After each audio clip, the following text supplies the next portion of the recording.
Okay, hello everyone. जैसे हमने अभी जीएस की स्ट्रैटेजी डिस्कस की, हमने एथिक्स की स्ट्रैटेजी डिस्कस की। अब हम बात करते हैं थोड़ा सा ऑप्शनल के बारे में। अगेन ऑप्शनल में आपको बहुत ध्यान देना है कि स्पेशली ज्योग्राफी ऑप्शनल में कुछ चीज़ों का आपको ध्यान देना है बिफोर टेकिंग ज्योग्राफी ऑप्शनल और वाइल प्रिपेयरिंग ज्योग्राफी ऑप्शनल, कि it is a very lengthy optional. बहुत इंपॉर्टेंट है कि आप सारी सिलेबस को पहले तो अच्छे से कवर करें, उसके बाद उसके ऊपर एनरिचमेंट करें through books, through current events जो भी हैं, एंड ऑथर्स के नेम, जोग्राफर्स के नेम, लॉज एट्सेट्रा। वो इंटरकनेक्शन डेवलप करना GS1 एंड GS2 के बीच में, वो सारी चीज़ें सीखना आपको सेकेंड फेज़ में। पहले फेज़ में तो आपको फाउंडेशन अपना डेवलप करना है, and you have to cover all of those things. बहुत इंपॉर्टेंट हो जाता है क्योंकि इसकी यूटिलिटी बहुत ज़्यादा है ऑप्शनल की, GS में भी। और अच्छे मार्क्स इसमें लाना भी डिफ़िकल्ट हो जाता है क्योंकि आपको इंटरकनेक्शन डेवलपमेंट आना चाहिए। मेरे मार्क्स अर्लियर अटेम्प्ट्स में 250s में रहे थे, इस बार I was able to score 265, और जो अच्छा इंक्रीमेंट हुआ था that was 10 marks increment in my second paper anyway. So ये आपको ध्यान देना है कि जब तक आप वो इंटरकनेक्टिविटी नहीं डेवलप कर पाएंगे, बहुत डिफिकल्ट हो जाता है इसमें मार्क्स स्कोर करना, स्पेशली इन पेपर 2। तो पेपर 2 में जिनके भी अच्छे मार्क्स आते हैं वो इसीलिए आते हैं क्योंकि वो प्रैक्टिकल अप्रोच, वो एप्लीकेशन वो सीख चुके हैं of their theory what ever they have learn in GS में। चलिए डिस्कस करते हैं। अगेन अप्रोच कैसे करना है, सबसे पहली चीज़ होनी चाहिए बेसिक मेन बड़े बड़े लेवल पे, कि फाउंडेशन आपको पहले अपना सिक्योर करना है। फाउंडेशन आप कोई भी कोचिंग ज्वाइन कर सकते हैं इफ़ यू हैव, अगर आपके पास ये है फाइनेंशियली, आप ये कर सकते हैं कि आप एक फाउंडेशन ज्वाइन कर लें, तो आई वुड सजेस्ट कि ज्वाइन कर लें। आप गो थ्रू करें अलग अलग जो भी टीचर्स हैं और आपको जिनका भी ठीक लगे। तो ये इम्पॉर्टेंट हो जाता है क्योंकि यहाँ से आपका एबिलिटी आपकी ये डेवलप हो जाती है कि यू नाउ अंडरस्टैंड कि what to learn, what not to learn, and what are the scope of every topic, and what are the important things that you have to learn. Otherwise वो ऐसा लगता है कि बस आप बुक्स पढ़ते चले जा रहे हैं and you do not know where it ends. बहुत डिफिकल्ट हो जाता है क्योंकि इतना लेंदी है। टॉपिक की बुक मिल जाएगी in physical geography, there is for oceanography, for climatology, for biogeography, for geomorphology. अगर आप वो पूरी पढ़ने बैठ जाएंगे तो देयर इज़ नो एंड, आपका कभी प्रिपरेशन पूरी नहीं होगी। तो आपको बहुत इंपॉर्टेंट होता है कि जब आप फाउंडेशन कोर्सेज करते हैं आपको पता चल जाता है कि ठीक है ये चीज़ें इंपॉर्टेंट हैं, ये चीज़ें मुझे पढ़नी। फिर उस पर वैल्यू एडिशन आप सेलेक्टिवली कर सकते हैं रीडिंग करके, जहाँ जहाँ भी आपको लग रहा है कि यहाँ पे मेरे पास पॉइंट्स कम हैं, यहाँ पे मेरे पास स्कोप है कि आई कैन ऐड थिंग्स, आप वो चीज़ें कर सकते हैं। बट वो आप तभी कर पाएंगे जब आपके पास ये अंडरस्टैंडिंग होगी कि what to learn and what not to learn. वो सेलेक्टिव रीडिंग आप तभी कर पाएंगे। तो फाउंडेशन, उसके बाद सेलेक्टिव रीडिंग आ जाती है आपकी बुक्स की।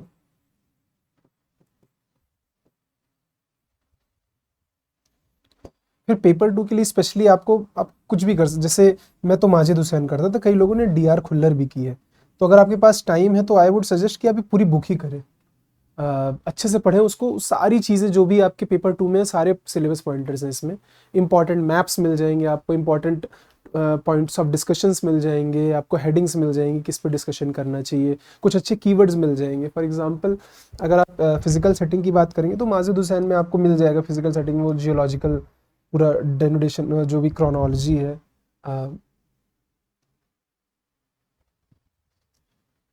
इंडिया की,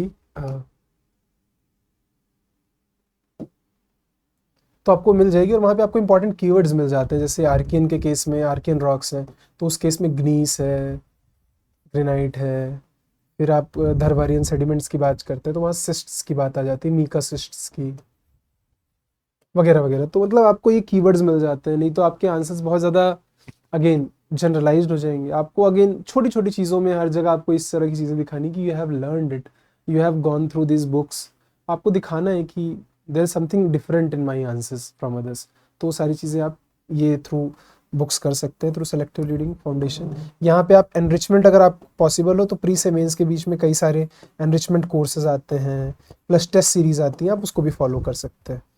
यहाँ पे आपको अच्छे से आंसर राइटिंग करना, कुछ और इम्पॉर्टेंट पॉइंट्स, कुछ वैल्यू एडिशन मिल जाता है आपको, केस स्टडीज़ मिल जाती हैं, ये सारी चीज़ें आपको हेल्प करती हैं। तो ये सारी चीज़ें आप कर सकते हो। ऑप्शनल के लिए आप थोड़ा एक्स्ट्रा एफर्ट ये वाली चीज़ों को में डाल सकते हैं।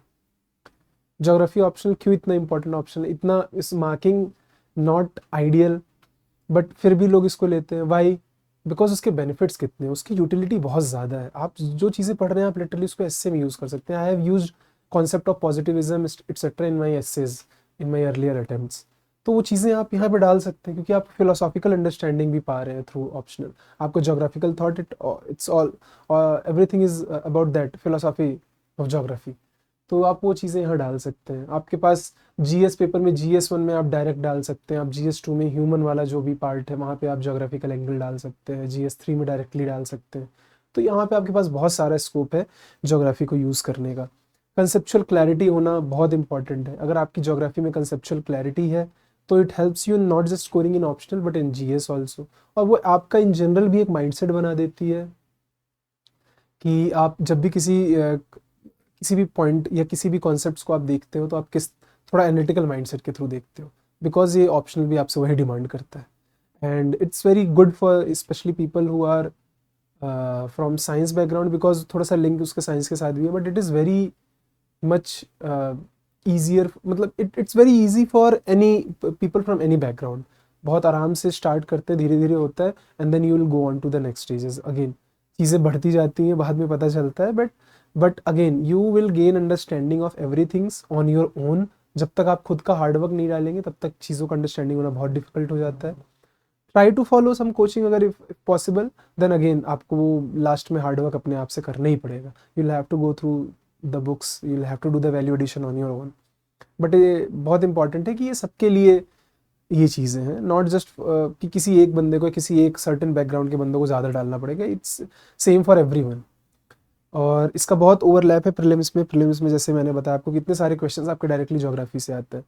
तो जो इतने सारे क्वेश्चंस आपके डायरेक्टली ज्योग्राफी से आ रहे हैं, तो वो अगर आप ऑप्शनल के हैं तो आपको एक एडेड एडवांटेज है ही आपके पास।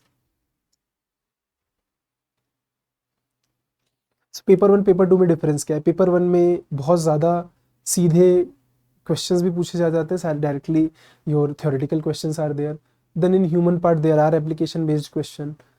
It is more about more broader view. बहुत ज़्यादा आप इसमें केस स्टडीज़ वगैरह जा सकते हैं, इन जनरल इंटरनेशनल, थोड़ा आप अपने एग्जाम्पल्स को भी इंटरनेशनल रख सकते हैं। But in case of paper 2 बहुत एप्लीकेशन बेस्ड क्वेश्चंस होते हैं। आपको लगेगा ऑलमोस्ट कि GS टाइप के क्वेश्चंस है, बट आप वहाँ डिफरेंशिएट तभी कर पाएंगे जब आप GS1 पेपर 1 की चीज़ें आप पेपर 2 में ला पाएंगे, इंटरकनेक्ट कर पाएंगे। जब तक आप case studies, maps of India, maps of small small regions, वो सब आप नहीं ला पाएंगे, पेपर 2 को आप डिफरेंशिएट नहीं कर पाएंगे और लोगों के आंसर से। तो वो चीज़ें आ जाती हैं पेपर 2 में। Importance of maps and diagrams मैं बता चुका हूँ, कितनी बार भी कहूँ उतना कम है, कि मैप्स डायग्राम्स बहुत इंपॉर्टेंट है ज्योग्राफी ऑप्शनल के लिए। ये आपका सेकंड नेचर बन जाना चाहिए कि जब भी आप आंसर राइटिंग लिख रहे हैं उसके साथ मैप्स और डायग्राम्स आपके पास हो, तो बहुत इंपॉर्टेंट है। बुक लिस्ट, जैसे कि मैंने आपको बताया, अभी बात इस पर करते हैं थोड़ा सा और। बुक्स बहुत ज़्यादा इसमें ये मत रखिए कि मुझे सारी बुक्स पढ़नी ही है। कुछ सर्टेन बुक्स हैं जो आप कर सकते हैं, जैसे मैंने अभी आपको बताया for Indian geography second paper के लिए आप फॉलो कर सकते हैं। मैंने माजिद हुसैन पढ़ी, कई लोग DR खुल्लर भी करते हैं, आप वो कर सकते हैं। Note strategy, note making important है। यहाँ पे सिनॉप्सिस डेवलप करें आप, जब भी कुछ आप पढ़ें, चाहे कोचिंग का मटेरियल पढ़ रहे हैं, बुक पढ़ रहे हैं, एक पेज में उसको सिनॉप्सिस कर लें। उसका पूरा जो भी क्रक्स है वो आप डाल लीजिए with facts figures, small small, बस एक हेडिंग टाइप में, या 2 लेटर 3 लेटर्स में, ताकि आप बार बार उसको रिवाइज कर सकें। आंसर राइटिंग बहुत इंपॉर्टेंट है। सारे PYQ को अपना मतलब रिलीजियसली आपको करना है। PYQ आपके पास कंटेंट हर एक PYQ के लिए होनी चाहिए, क्योंकि डायरेक्ट रिपीट होता है। पेव थ्योरी का क्वेश्चन इस बार रिपीट हुआ था इन पेपर 1, तो डायरेक्ट रिपीट होता है क्वेश्चन। आप पूरा का पूरा अच्छे से एक एक के आंसर्स डेवलप करें। केस स्टडीज उसमें क्या क्या आप डाल सकते हैं, मैप्स क्या डाल सकते हैं, कुछ फ्लो चार्ट्स या डायग्राम्स जो आप बना सकते हो, सबके लिए मार्क करके रखें और रिवाइज करें 2-3 बार जो भी आपने PYQs के लिए लिखा है। और आप कुछ अमेंड्स करना चाहते हैं टॉपर्स कॉपीज के थ्रू, वो भी कर सकते हैं। तो करें ये आंसर राइटिंग के लिए। यहाँ आपका सबसे मेन प्रिपरेशन जो आंसर राइटिंग की होगी वो थ्रू PYQ होगी, और बाद में आपका जो भी इसमें डिफरेंट क्वेश्चंस को हैंडल करना है, क्योंकि हमेशा कुछ बाउंसेस क्वेश्चंस रहेंगे, टाइम बाउंड कैसे आंसर लिखा जाए, ये सारी चीज़ें आप थ्रू टेस्ट करेंगे, और वो टेस्ट सीरीज आप कोई भी ले सकते हैं। जियोमॉर्फोलॉजी बहुत बहुत वास्ट है, बहुत वाइड है। तो कई बार अगर आप इसको पढ़ते हैं तो आपको लगता है कि भाई ये तो ख़त्म ही नहीं हो रही है। तो यहाँ पे भी अगर आपको PYQ एनालाइज आपने किया हुआ है, यहाँ आपने लिमिटेड खुद को रखा हुआ है कि मेन मेन चीज़ें जहाँ से बार बार पूछी जा रही हैं, तो ये इंपॉर्टेंट है कि यहाँ पे भी सेलेक्टिव रीडिंग की जाए बुक्स की। और कुछ चीज़ें बहुत अच्छे से है जो डेवलप करके रखनी है आपको, दैट आर डायग्राम्स। यहाँ पे बहुत सारे डायग्राम्स आप बना सकते हैं, not just tectonic geomorphology but process geomorphologies में भी बहुत सारी चीज़ें जो आप यहाँ डाल सकते हैं। एक्सप्लेनेशंस आपके पास होनी चाहिए अच्छे से, डेफिनेशन। यहाँ पे आपके पास ये भी होना चाहिए एबिलिटी कि आप अप्लाइड जियोमॉर्फोलॉजी, क्योंकि इसके भी क्वेश्चंस आ रहे हैं। तो जब भी आप जियोमॉर्फोलॉजी पढ़ रहे हैं तो आप उसके अप्लाइड एस्पेक्ट्स भी पढ़ें कि जियोमॉर्फोलॉजी है तो how geomorphology can help in urban planning. तो सारी चीज़ें जो आपने पढ़ी है जियोमॉर्फोलॉजी में, वो सारी चीज़ें आप यहाँ पे भी डाल सकते हैं कि आप यहाँ पे बात कर सकते हैं टेक्टोनिक स्टेबिलिटी की, टोपोग्राफी, एलिवेशन वगैरह इसमें आ गया आपका। इसमें आपका टेरेन वगैरह की बात करेंगे आप।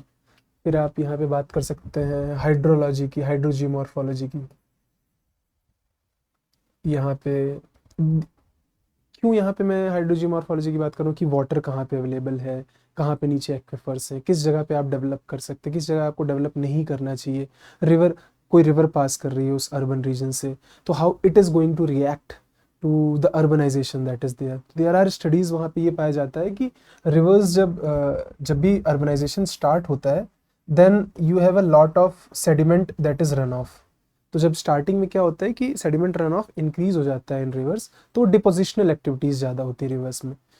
And then once the urbanisation is in full force, जब पूरा ज़्यादा पेमेंट्स पूरा हो गया है एंड योर आपका जो इंफ्रास्ट्रक्चर ग्रीन वाला जो बेल्ट्स है वो सब खत्म हो गई है, तब आपका रन ऑफ कम हो जाता है। जब आपने पूरा जो सरफेस है पेव्ड कर दिया, सारा पेव्ड सरफेस है, देन एट दैट मोमेंट क्या होता है कि आपकी इरोजनल एक्टिविटी बढ़ जाती है आपके रिवर की।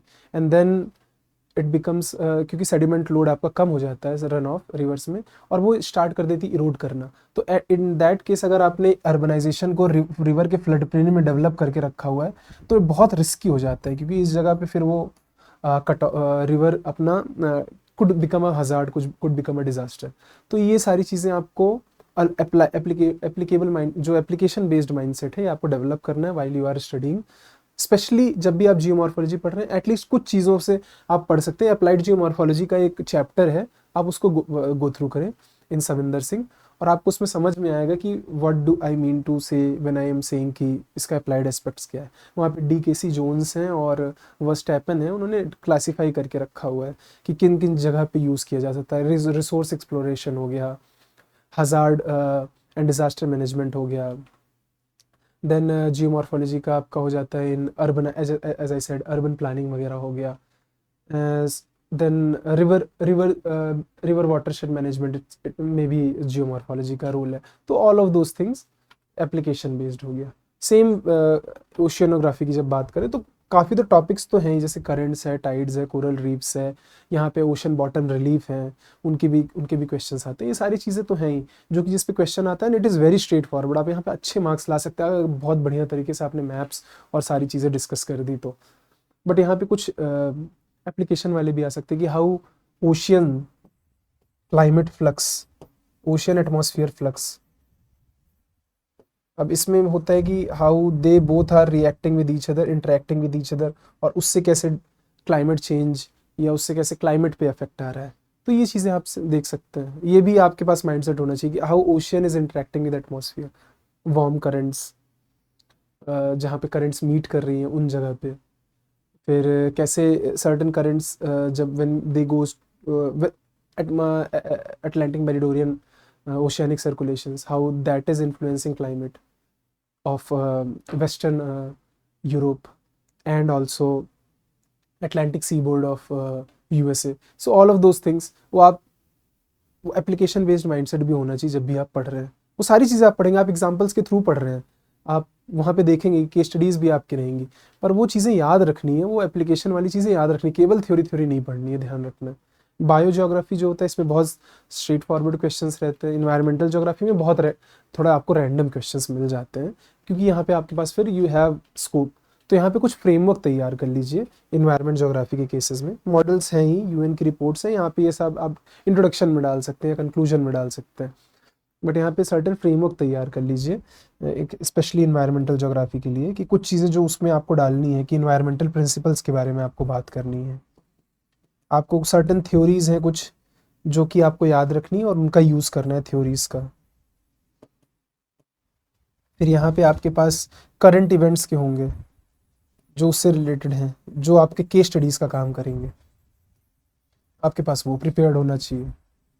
ये सारी चीज़ें सर्टेन, फिर कुछ कीवर्ड्स भी हैं जो आप यहाँ डाल सकते हैं। तो ये सारी आपके पास एक सर्टेन फ्रेमवर्क खुद से बनाइए और देखिए कि कितने अच्छे तरीके से आप कॉम्प्रिहेंसिवली क्वेश्चन को आंसर कर पा रहे हैं।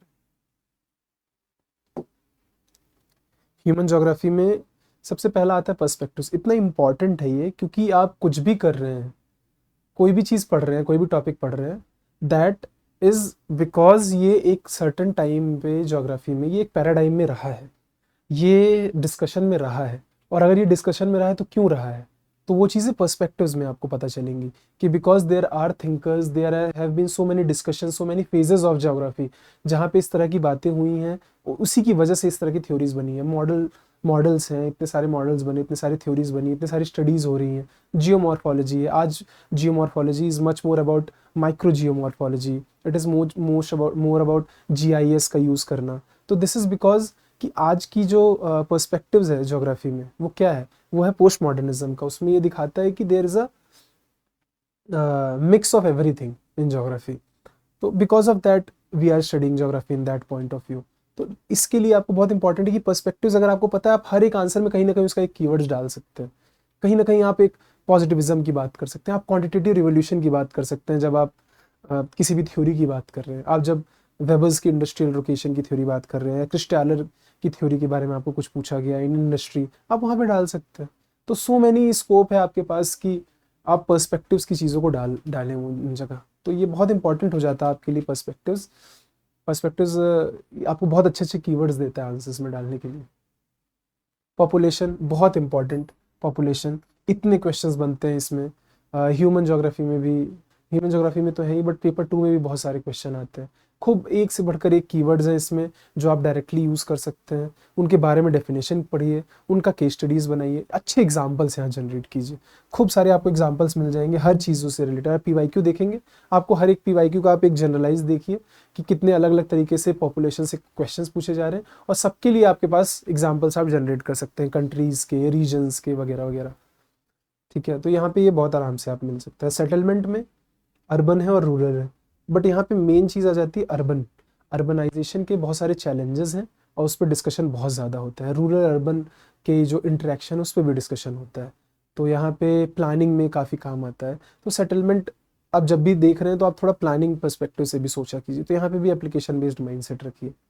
इकोनॉमिक ज्योग्राफी है, इकोनॉमिक ज्योग्राफी बहुत वेरीड है, मतलब ये नॉट नेसेसरली केवल इंडस्ट्री की बात कर रहा है, इसमें एग्रीकल्चर आ जाता है, transport, communication, trade, so many things. तो इकोनॉमिक ज्योग्राफी आपका बहुत वाइड इनकम्पासिंग चैप्टर बन जाता है, और इससे रिलेटेड पेपर 2 में भी कई सारी चीज़ें। तो मैं क्या करता हूँ, जब भी मैं ये पढ़ता हूँ तो मैं पेपर 2 के भी जो सर्टन रिलेटेड टॉपिक्स इसके साथ पढ़ता हूँ, जैसे रिसोर्सेज हो गया, वो सब भी मैं इसके साथ इंक्लूड कर लेता हूँ। एग्रीकल्चर हो गया, वो मैं इसके साथ ही इंक्लूड करके पढ़ता हूँ, तो ये आप कर सकते हैं। डायग्राम्स, फ्लो चार्ट्स, ये बहुत इंपॉर्टेंट हैं। डायग्राम्स हो गए आपके, आपके केस स्टडीज़ हो गई, आपके फ्लो चार्ट्स या कुछ भी और अलग से रिप्रेजेंटेशंस जो आप क्रिएट कर सकते हैं वो हो गए। ये सारी चीज़ें जो आपके अच्छे मार्क्स ज्योग्राफी में आपके लाने में हेल्प करती हैं, इन्हीं से आपका प्रेजेंटेशन जो होता है वो इम्प्रूव होता है। पेपर 2 की बात करते हैं, फिजिकल सेटिंग। अगेन पेपर 2 में मैंने जो इस बार डिफरेंशिएट किया था पॉइंट, वो ये किया था कि केस स्टडीज़ मैंने अच्छे से प्रिपेयर किए थे, मैंने एग्जाम्पल्स कुछ यूनिक प्रिपेयर किए थे, और मैंने इंटरकनेक्शंस भी डेवलप किया था। मैंने डेलिबरेट काफ़ी सारी प्रैक्टिसेस की थी खुद से, कि मैं क्वेश्चंस में खुद से डाल रहा हूँ कि मैं जो भी पेपर 1 में मुझे कीवर्ड्स पता है, मुझे पेपर 1 में थ्योरीज पता है, मैं वो कोशिश करता था कि जब भी मैं पेपर 2 के क्वेश्चंस करूँ तो कहीं पे लिंक कर पाऊँ। वो प्रैक्टिस आपको पहली बार आप बहुत अच्छे से नहीं कर पाएंगे, दूसरी बार नहीं कर पाएंगे, बट वो धीरे धीरे ग्रेजुअली आती है, और एक बार आप उसको अगर आप परफेक्ट कर पाएँ, परफेक्ट ना भी कर पाएँ, बट आप अच्छे लेवल तक अगर आप उसको सीख गए तो आपके पेपर 2 में मार्क्स बहुत अच्छे से इंप्रूव हो सकते हैं। फिजिकल सेटिंग है, रिलीफ, ड्रेनेज, क्लाइमेट, अगेन बहुत इंपॉर्टेंट है, मैप बेस्ड है यहाँ पे। यहाँ क्वेश्चंस आपको डायरेक्टली मतलब कई बार आपको एकदम सीधे सीधे पूछेंगे कि भाई दिस इज़ अ फीचर छोटा नागपुर प्लेट्यू, उसके बारे में बताओ। यहाँ पे कॉम्प्रिहेंसिव रहना। अगेन जब भी आप इसकी बात करें, आप जियोलॉजी की वहाँ बात करें, आप उसके लोकेशन की बात करें, आप वहाँ के ड्रेनेज पैटर्न की बात करें, ठीक है। जियोलॉजी की जब मैं बात करता हूँ तो मैं रॉक स्ट्रक्चर्स ये सब की बात कर रहा हूँ। ड्रेनेज की बात करें, आप वहाँ पे फिर थोड़ा ह्यूमनिस्टिक एंगल भी लेके आए, एग्रीकल्चर की बात करें, लोगों की लाइवलीहुड क्या है वो उसकी बात करें। ये सारी चीज़ें, फिर उनके कुछ वहाँ के जो सर्टेन मिनरल्स वगैरह हैं उनकी बात करें। चैलेंजेस भी होंगे वहाँ का, उसकी बात कर सकते हैं। यहाँ क्लाइमेट एंगल भी ला सकते हैं आप। तो ये सारी चीज़ें जो आपको पॉइंटर्स मिल रहे हैं ना, ये आपको सिलेबस से मिल रहे हैं। अगर आपने सिलेबस अच्छे से पढ़ा हुआ है, आपको सारे पॉइंटर्स मिल जाएंगे कि मैं किस किस बेसिस पे बातें कर सकता हूँ और डाइवर्स बना सकता हूँ अपने आंसर को, और आराम से आप एक उस रीजन को डिस्कस कर सकते हैं। ये सारी चीज़ें अगर आप बुक पढ़ेंगे माजिद हुसैन, आपको सब में मिल जाए, उसमें मिल जाएगा। और आपके नोट्स में ये आप सारी चीज़ें डालें, और कुछ भी कुछ वहाँ पे जो इस वहाँ के हैज़ार्ड्स हैं, वहाँ के इश्यूज़ हैं कि भाई रन ऑफ बहुत होता है, या वहाँ की सॉइल का प्रॉब्लम है, तो वो सारी चीज़ों की भी बात करें यहाँ पे कि लीचिंग वगैरह का इशू है वहाँ पे, या हार्ड पैन्स बन जाता है यहाँ पे, तो लेटराइटिक सॉइल टाइप का। तो ये सारी चीज़ों की भी आप बात कर सकते हैं यहाँ पे। फिर इनको ये भी लिंक कर सकते हैं आप कि this is part of peninsular plateau, जिसका मेघालय प्लेट्यू भी पार्ट रहा है, and how it is how Rajmahal Garo gap has created difference between them. तो ये सारी चीज़ें आप बात करके ख़त्म कर सकते हैं इसको। तो ये डायरेक्ट क्वेश्चंस आते हैं, आपको इसके बारे में पता होना चाहिए। जब भी आप क्लाइमेट पढ़ रहे हैं तो यहाँ पे आप क्लाइमेट रीजनलाइजेशन की बात करें। जब भी कुछ क्लाइमेट से क्वेश्चन आ रहा है, कोशिश करें कि वो क्लाइमेट रीजनलाइजेशन वाला मैप आपके पास रहे कि कितने अलग तरह के रीजन है क्लाइमेट में। कोपेन की स्कीम है यहाँ पे, पुरानी एक कैंडल स्टैम्प की स्कीम है, फिर एक इंडियन है आरएल सिंह की, आई थिंक उनकी भी एक स्कीम है। तो ये सारी चीज़ें आप प्रिपेयर करके रख सकते हैं। रिसोर्सेस, पावर, मिनरल्स, एग्रीकल्चर, ये आपको इसके क्वेश्चंस आप देखेंगे ना तो आपको एकदम ऐसे लगेंगे जीएस के क्वेश्चंस हैं। यहाँ पे आपको कीवर्ड्स वहाँ इकोनॉमिक ज्योग्राफी में जो आपने पढ़ा है सर्टेन वो लाना है। यहाँ पे वेबर्स की थ्योरी अगर आपको कहीं मिल रही है डाल सकते हैं, वॉन थ्यूनेन ला सकते हैं। तो यहाँ पे ये सारी चीज़ें आपको लेके आनी है, जो चीज़ें आपने पेपर 1 में पढ़ी है। बहुत इंपॉर्टेंट हो जाता है यहाँ पे। फिर सर्टेन कीवर्ड्स आपको यहाँ पे लेके आने हैं, सॉरी सर्टेन कीवर्ड्स की आप यहाँ बात कर सकते हैं, वो कीवर्ड्स आप लेके आइए, तभी आपके आंसर ज्योग्राफिकल लगेंगे, वरना ये बहुत डिफिकल्ट हो जाता है। फिर केस स्टडीज़ की बात कीजिए। अगर मिनरल्स की पूछा गया है तो आपके पास मैप तैयार होना चाहिए इंडिया का। फिर एक छोटा और मैप, उसको अगर आप कोल के बारे में पूछे हैं तो बराका डामोदा जो सीरीज़ है उसके बारे में आपको पता होना चाहिए। अब डायरेक्टली उसके बारे में बात करें कि हाउ ये गोंडवाना वाले कोल हैं, और फिर वहाँ के कुछ सर्टेन कोल वाले माइंस हैं, उनके बगल में रिवर्स क्या फ्लो कर रही हैं बगल में, वो सारे आपको मैप्स, आप रीजनल मैप्स भी आप प्रिपेयर कर सकते हैं। तो ये सारी चीज़ें इंपॉर्टेंट हैं यहाँ पे। रीजनल डेवलपमेंट प्लानिंग पॉलिसीज़, यहाँ पे आप फ्रेमवर्क तैयार कर लें कि जब भी प्लानिंग वगैरह है तो उसमें क्या क्या मेन चीज़ें हैं, वो चीज़ें आपके प्लान में होनी चाहिए जब भी आप किसी चीज़ से रीजनल डेवलपमेंट के इशू से रिलेट कर रहे हैं या कोई भी पॉलिसी डिस्कस कर रहे हैं, तो क्या उस पर जस्टिफाई हो रही है कि नहीं। तो ये बहुत फ्रेमवर्क बेस्ड इसकी प्रिपरेशन होगी। इंडस्ट्रीज़ है, पैटर्न्स एंड प्रॉब्लम्स, यहाँ खूब अच्छे से मैप्स प्रिपेयर करें, इसको अगेन मॉडल्स और लॉस के साथ इसको कनेक्ट करें। इनकी प्रॉब्लम्स तो हैं ही, थोड़ा कॉम्प्रिहेंसिव रहे यहाँ पे कीवर्ड्स लाने की कोशिश करें। जो आपने मॉडल्स में पढ़े होंगे या आपने जो पर्सपेक्टिव्स की भी बातें यहाँ की जा सकती हैं। ट्रांसपोर्ट एंड ट्रेड है, लिंक विद इकोनॉमी। ये ट्रांसपोर्ट एंड ट्रेड एक ऐसी चीज़ है जहाँ पे अगर आंसर्स में आपने अच्छे से मैप्स बनाए हैं, आपने अच्छे से इसमें टाइम एंड स्पेस ज्योग्राफी का यहाँ पे काफ़ी अच्छा यूज़ हो सकता है। हैगस्ट्रैंड की वो आपने उसको अच्छे से यूज़ करना सीख लिया है। आपने यहाँ पे ग्रोथ पोल थ्योरी वगैरह का भी काफ़ी यहाँ पे इन्वॉल्वमेंट रहता है। तो स्प्रेड ऑफ ग्रोथ एट्सेट्रा, ये सारे कीवर्ड्स हैं ज्योग्राफी के। तो अगर आपने उसको यूज़ करना सीख लिया यहाँ पे, तो that your work is done.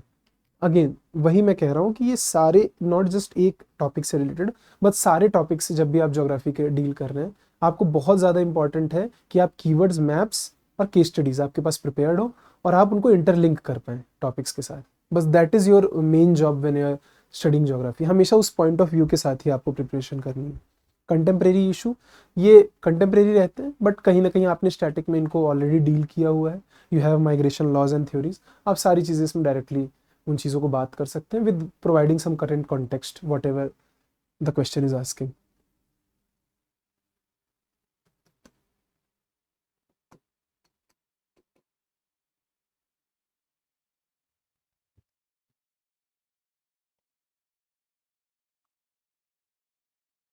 India में आप डेली प्रैक्टिस करें, इसमें क्या कर सकते हैं, कुछ आपके PYQ हैं वहाँ पे स्टैटिक होंगे, स्टैटिक वाले आप डेली कुछ प्रिपेयर करें। और जो करंट वाले हैं उनकी कुछ सर्टन मैगजीन्स भी आती हैं, इफ़ आई रिमेंबर एडुकेमी की भी एक आती है कॉस्मोस करके, आप वो देख सकते हैं। उसमें वो सब वीकली या बाई वीकली होता है वो, उसमें वो सर्टन प्लेसेस इन लोकेशन करके होता है, लोकेशन इन न्यूज़ करके, वो आप उनको प्रैक्टिस कर सकते हैं। PYQs वगैरह इसमें आप देखें, PYQs से कुछ क्वेश्चंस रिपीट होते हैं, बाकी करंट है। और बहुत ज़्यादा रैंडम भी हो सकता है, जैसे इस बार का बहुत टफ था तो लोगों से नहीं हुआ, तो फिर वो that is not in your hand, but at least what ever can be done you can do, वो आप कर सकते हैं अपनी तरफ से। रिवर्स वगैरह हो गए, क्रॉप्स, इंपॉर्टेंट लोकेशन हो गई जहाँ पे इंडस्ट्रीज़ हैं या जहाँ पे कुछ इवेंट हुआ है ऐसा, अ, या कुछ ऐसा फॉरेस्ट है वहाँ पे, कुछ भी ऑफ सिग्निफिकेंस है, वो हमेशा could be a question in map. और जब भी आप मैप प्रिपेयर कर रहे हैं तो केवल ऐसे ना करें कि बस आपको लोकेशन आपने देख लिया या उसकी एक बात आपने डाल ली ये स्टेट में, ऐसे इससे तो आप अच्छे से मार्क्स आपको तभी उसमें मिलेंगे जब आप उसके बारे में कुछ स्पेशल, जो वहाँ की significance, why it is of significance, वो आपको पता नहीं है। वो आपको पता है तो उसको साथ नोट करके रखें और उसको रिवाइज करते रहें।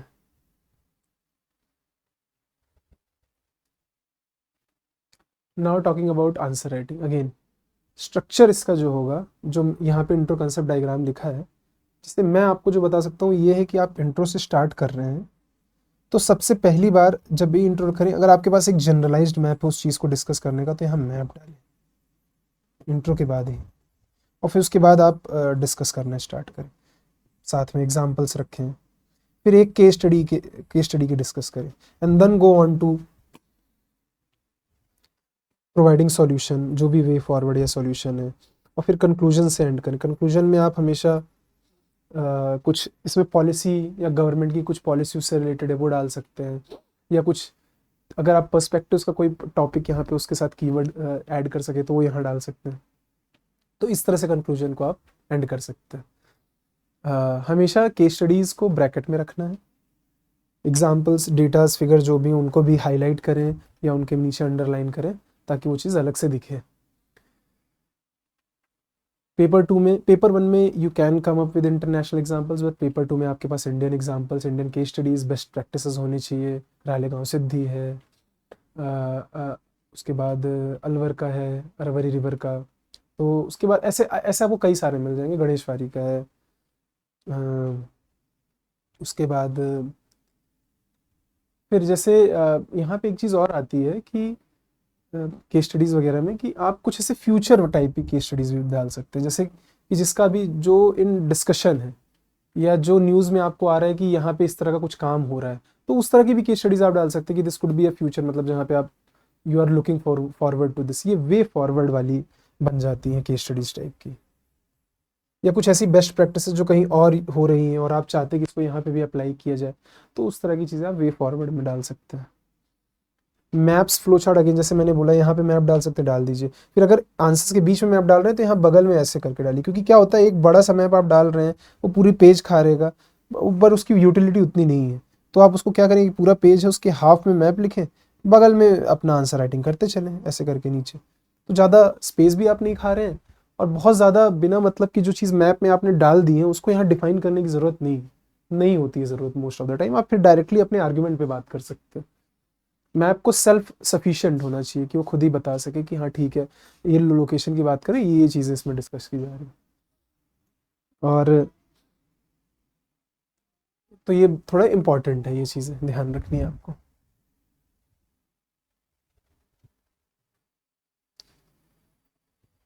अब यहाँ पे आप जब भी हम बात करते हैं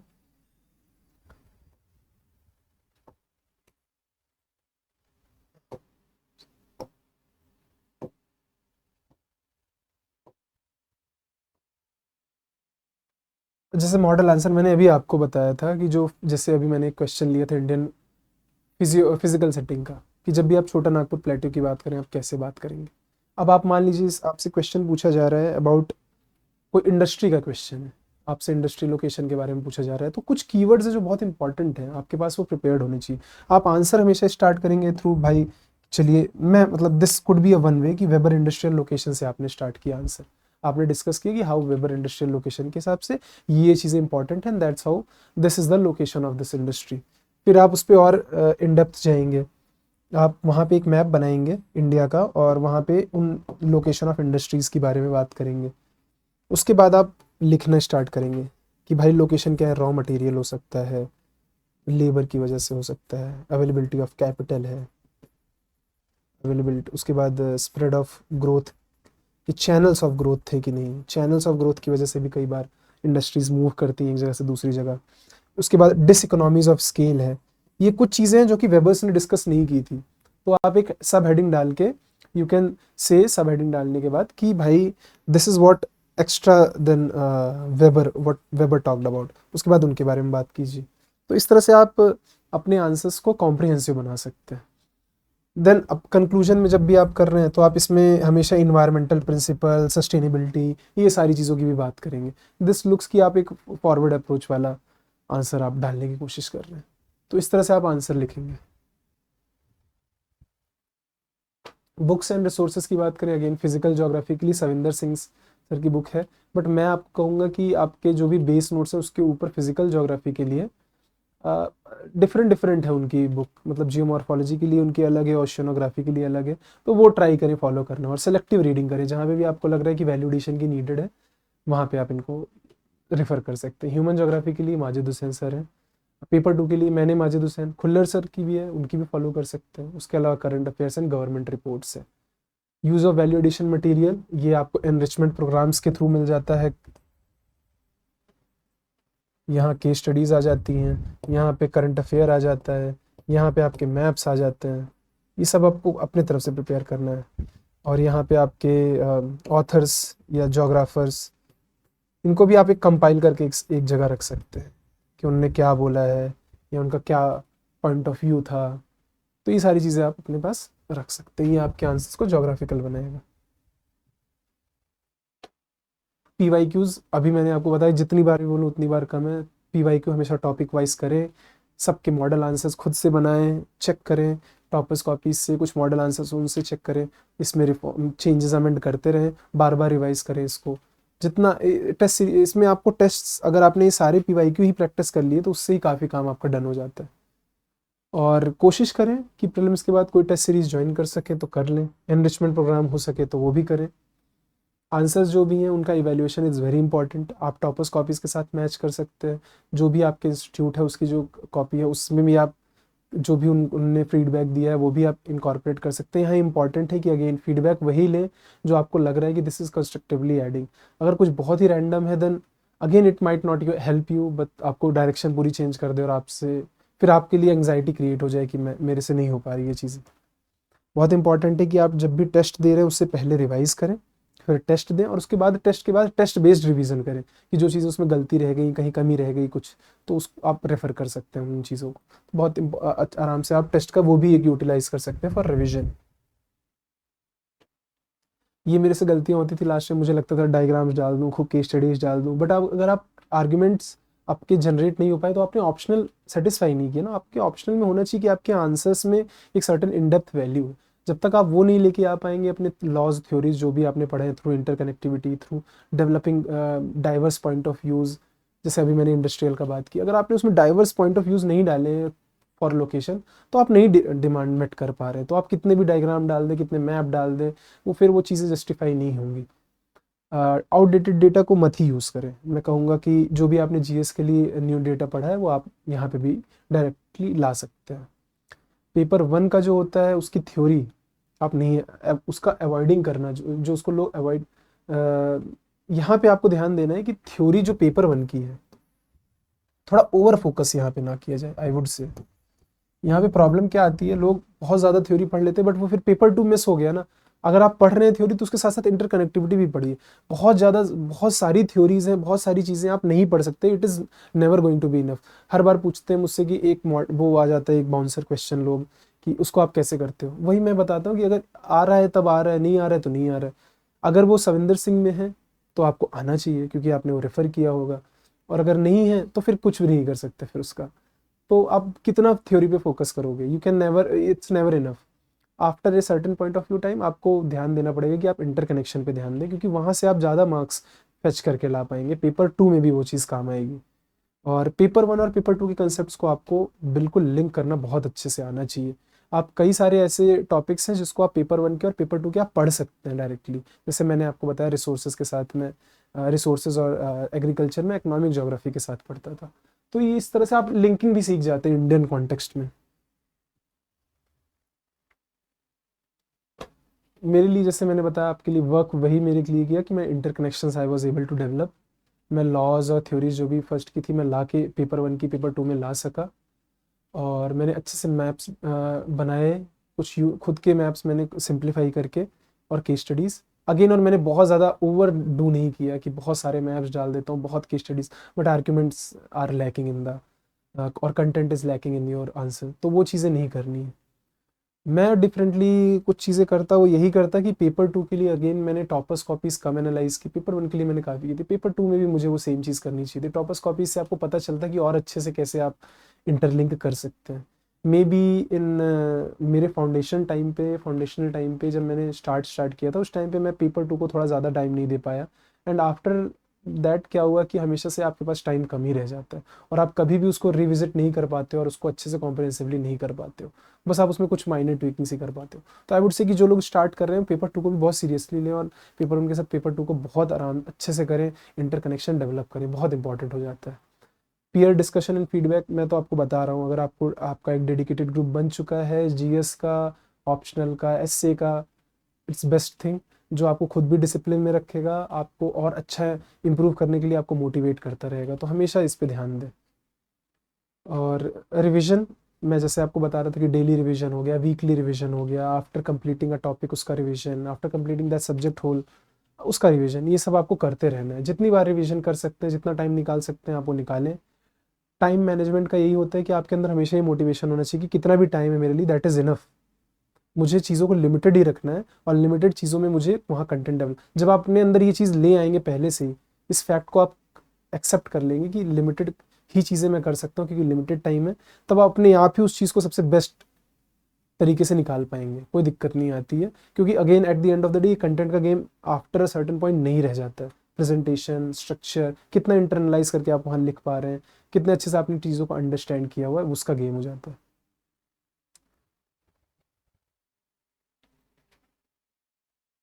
जैसे आप क्या कर सकते हैं कि डेली 2 आवर ऑप्शनल स्लॉट तो डाल ही सकते हैं। At least this is for question and answer, मैं कह रहा हूँ यहाँ पे। नोट्स को तो नॉट जस्ट मंथली, आप वीकली एंड डेली भी रिवाइज कर सकते हैं, बट आंसर राइटिंग के लिए एटलीस्ट 1 आवर तो रखिए। अगर नहीं है तो कम से कम 2 आवर करिए उसको। और पोस्ट प्रीलिम्स आप एक आंसर तो डेली लिखिए। और ब्रेनस्टॉर्मिंग या उसका मॉडल स्ट्रक्चरिंग आंसर्स करने का वो तो आप जितना चाहे उतना कर सकते हैं, पर फुल आंसर लिखिए, टाइम बाउंड आंसर लिखिए। टेस्ट वगैरह जो आप दे रहे हैं, आपने जब भी अपना कंप्लीट किया वो टॉपिक, उसके बाद उसका सारा वो लिखिए, सेक्शनल टेस्ट दीजिए। बट ये चीज़ें आपको करती रहनी चाहिए। ओपन सेशन है डाउट्स के, उसमें आप अपने डाउट्स वगैरह भी पूछ सकते हैं अगर कुछ ऐसे हो तो। बाकी thank you, that would be all from my side for optional. Again आपको बहुत ज़्यादा ध्यान देना है इसमें कि कंटेंट बहुत ज़्यादा है, बहुत। अगर आप बुक्स पे जाएंगे कि ये बुक्स में ये चीज़ें पढ़ लेता हूँ, तो it is never going to be enough. कभी भी इनफ नहीं होगा ये, क्योंकि बहुत क्वेश्चंस, बहुत सारी चीज़ें हैं, बहुत डेटा है, बहुत, जोग्राफी इज़ वेरी वास्ट। तो आपको हमेशा ये ध्यान रखना है कि वो चीज़ें जो आपके पीवाईक्यू में बार बार आपको रिपीटेड मिल रही हैं, थीम्स और उनसे रिलेटेड चीज़ें, वो आप उस पर फोकस करें, उसको ध्यान दें। टॉपर्स कॉपीज से स्ट्रक्चरिंग और प्रेजेंटेशन सीखें। सर्टेन क्वेश्चन जो हर बार आते हैं, जो बहुत बाउंसर क्वेश्चन होते हैं, उनका आंसर्स किसी को नहीं आता है, या फिर अगर आता होगा कुछ ही लोगों को आता होगा।